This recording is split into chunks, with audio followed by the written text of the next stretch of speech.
Bon les petits potes, depuis déjà pas mal de temps, on peut envoyer des hommes sur la Lune. Tu vois? Et de nos jours, il est pratiquement impossible d'envoyer des hommes d'une ville européenne à une autre ville européenne. Bon, je vous explique au travers d'une petite anecdote, une petite histoire qui m'est arrivée avec mon fameux voyage en Espagne le 23. Bon, écoute ça, parce que c'est d'une débilité mais inouïe. Inouïe les mecs. Bon, l'autre jour, je book mon vol pour le 23 mai via un site qui s'appelle trip.com, que je vous conseille pas. Que je te conseille pas, n'oublie pas. Bon, donc je book, je paye et je reçois directement un premier mail qui me confirme donc le paiement et directement suivi d'un deuxième mail qui lui me confirme la réservation avec en même temps une information qui me dit les tickets vous seront envoyés sous 24 heures. Il est possible que ce soit des emails différents parce qu'en fait mon voyage en Espagne c'est à peu près en deux parties. C'est Budapest-Londres et puis Londres-Santander dans le nord de l'Espagne, tu vois. Ben, il se fait que 3 jours plus tard, ben, j'ai rien reçu. Donc du coup, je me connecte hier sur trip.com avec l'opérateur de l'assistance clientèle, tu vois. Tu as l'impression de parler à un robot. Et donc, j'explique le problème. Et en fait, après 1 heure de prise de tête avec ces gens, finalement, je reçois les emails avec toutes les références pour faire en ligne le check-in. Et heureusement que je les ai contactés parce qu'ils ne te disent même pas, que tu dois faire le check-in toi-même. Tu vois ce que je veux dire? Il y a encore un autre truc qu'ils ne m'ont pas dit que vous allez comprendre dans la vidéo plus tard, pendant que je faisais la réservation. Écoute bien. Donc, ben, je reçois cet email, je prends les références qu'il y a dessus et finalement, je peux commencer mon check-in sur le site de Ryanair. D'accord? Bon, je découvre directement que pour faire mon check-in, ben, c'est payant. Et ce sont 2 tickets, donc il faut payer 2 fois.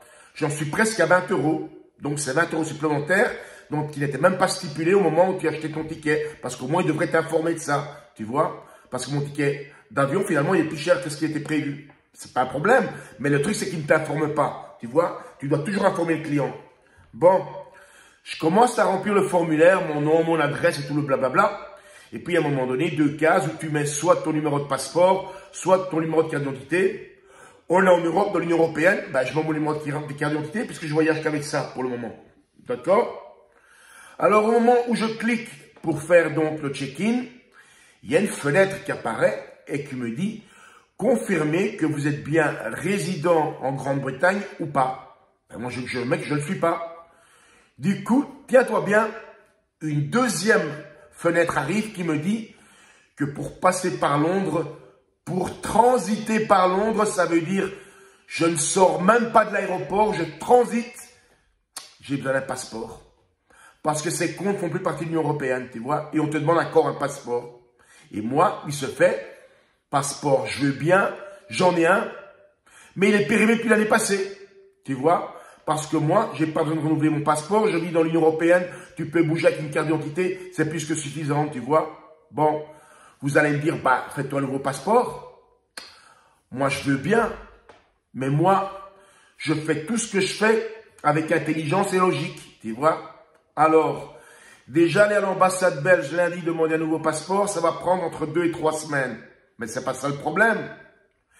Qu'est-ce que je vais aller payer 100 € pour un nouveau passeport, juste pour one shot, juste parce que je dois passer par Londres et ce passeport, je ne l'utiliserai plus du tout.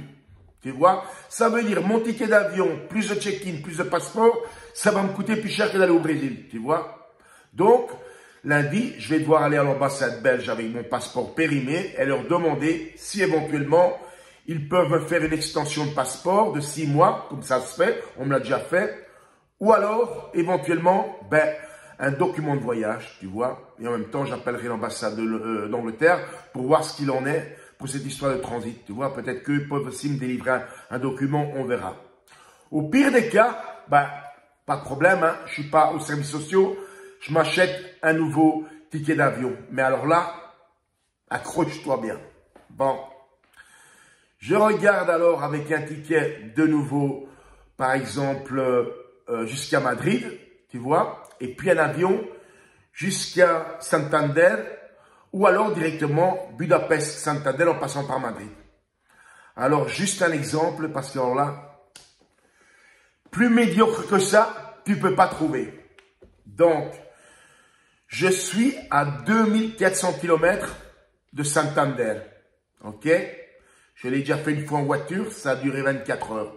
Donc, je roulais, je buvais du Red Bull, je faisais le plein et je continuais. Tout ça pendant 24 heures. Donc, j'ai conduit pendant 24 heures.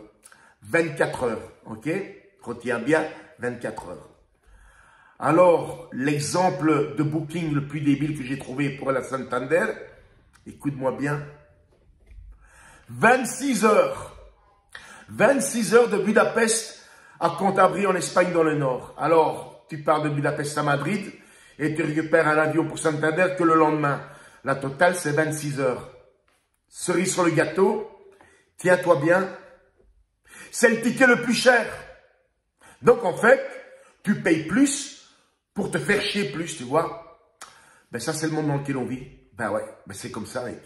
Bon, là-dessus, ben moi, lundi, je serai très rapidement fixé puisque je pars à l'ambassade. Au pire, si mon passeport, il n'y a pas de solution, ben je vais prendre un nouveau ticket, pardon, et je me casse déjà la semaine prochaine. Mais attends, c'est pas terminé, avec écoute bien. Donc, finalement, la solution que j'ai trouvée, la plus facile, rapide et pratique, c'est de prendre un vol sur Madrid, tu vois. Et une fois que j'arrive à Madrid, après 4h30 de vol, tu vois, tu t'es bien fiché dans l'avion, surtout avec mon physique, tu vois, si je me retrouve entre deux personnes, mais j'ai voyagé comme ça. Et en plus, on ne te donne même pas à bouffer.